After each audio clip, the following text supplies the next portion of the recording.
जीवन बीता जा रहा है। इस संसार में काल समय एक ऐसी वस्तु है, पूरी दुनिया मिलकर भी उसे रोक नहीं सकती है। बाकी सब कुछ रोका जा सकता है, परंतु समय को नहीं रोका जा सकता। और हमारे जीवन का जो समय है, हमारे मनुष्य जीवन का समय सार्थक तब माना जाता है जब हम इस कीमती समय में भगवान की कथा का श्रवण करें। ऐसा नहीं है कि हम कथा बोल रहे हैं, आप सुन रहे हैं, इसलिए हम आपकी थोड़ी बहुत प्रशंसा करें, नहीं। श्रीमद् भागवत में शुकदेव गोस्वामी ने हजारों की सभा में कहा कि आयुर्हरति वै पुंसाम उन्नतम च यत्नसो।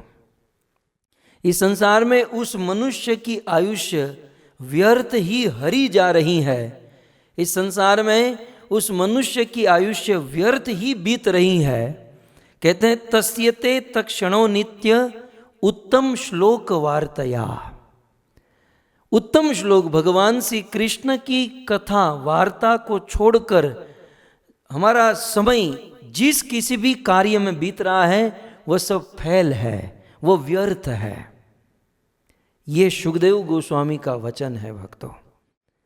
शुकदेव गोस्वामी आप सब जानते हैं, साक्षात श्रीमती राधा रानी के अंतरंग पार्षद है, जो स्वयं राधा और कृष्ण के बीच में एक मैसेंजर का काम करते थे।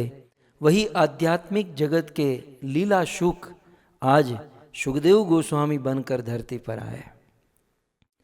वृंदावन के कोने से आज आवाज़ निकली शुकदेव गोस्वामी के विषय में।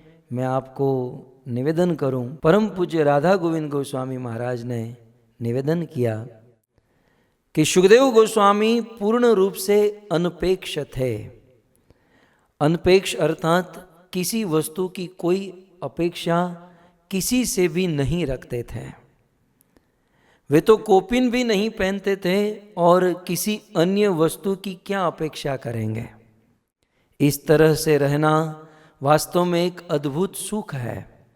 शुकदेव गोस्वामी के पास कुछ भी नहीं है, किंतु वे संसार के सबसे बड़े सुखी व्यक्ति हैं।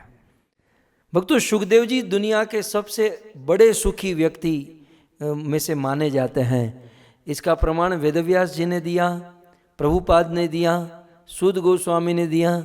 आज गुरुदेव कहते हैं कि संसार के सबसे सुखी व्यक्ति शुकदेव गोस्वामी हैं।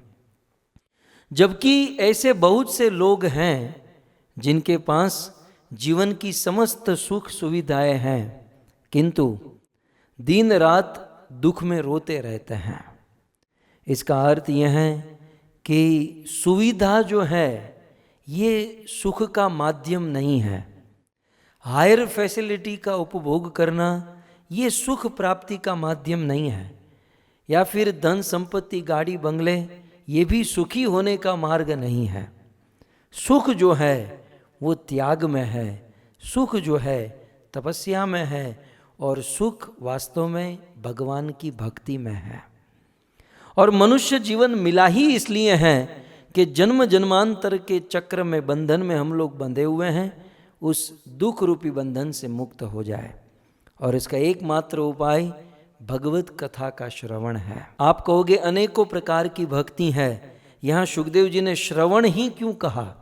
एक बात याद रखिएगा, अन्य भक्ति के 5 अंग, 9 अंग या 64 अंग, जितनी भी भगवान की भक्ति है, सभी भक्ति का आधार श्रवण भक्ति है।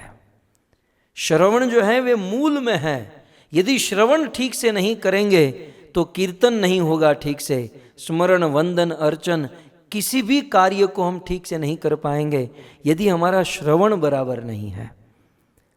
इसलिए सभी भक्तियों का बेज, आधार, पिलर है श्रवण भक्ति। और शुकदेव जी ने निवेदन किया कि उत्तम श्लोक वार्तया, भगवान कृष्ण की लीला में यदि हमारा जीवन नहीं बीतता है तो हमारा जीवन व्यर्थ है। शुकदेव जी ने बड़े कड़े शब्दों में कह दिया कि मनुष्य जीवन प्राप्त करके यदि भगवत कथा नहीं सुनते हैं तो जीते जी हम मरे हुए हैं। जीते जी मरे हुए हैं यदि हम भगवत कथा नहीं सुनते, अर्थात हम जिंदा लाश है। यदि कोई लाश जिंदा हो जाए तो कितना डर लग सकता है। हम लोग जिंदा लाश यदि हम भगवत कथा नहीं सुनते।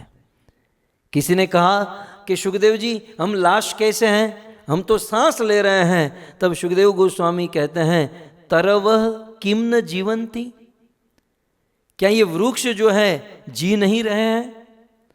और भस्त्राम किम न श्वसंती, और लोहार की जो धमनी होती है, लोहार की धमनी आपने देखा होगा भारत में, क्या वो सांस नहीं लेती हैं? वृक्ष पेड़ पौधे भी पानी पीते हैं, लोहार की धमनी भी सांस लेती है, और अपने परिवार का भरण पोषण पालन ये कुत्ते बैल और गधे भी करते हैं। हम लोग अपने आप को ग्रेट मानते हैं कि मैं मेरा घर चला रहा हूँ, फैमिली चला रहा हूँ, मैं मेरे परिवार का भरण पोषण करता हूँ। ये तो पशु भी करते हैं।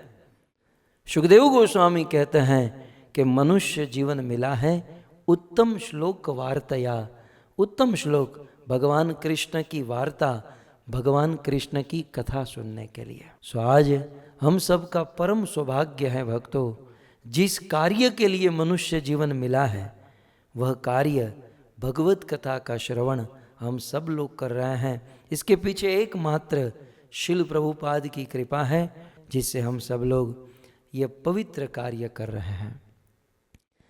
कुछ लोग कहते हैं कि प्रभु आप अच्छा प्रीचिंग कर रहे हो, आप अच्छा प्रीचिंग कर रहे हो।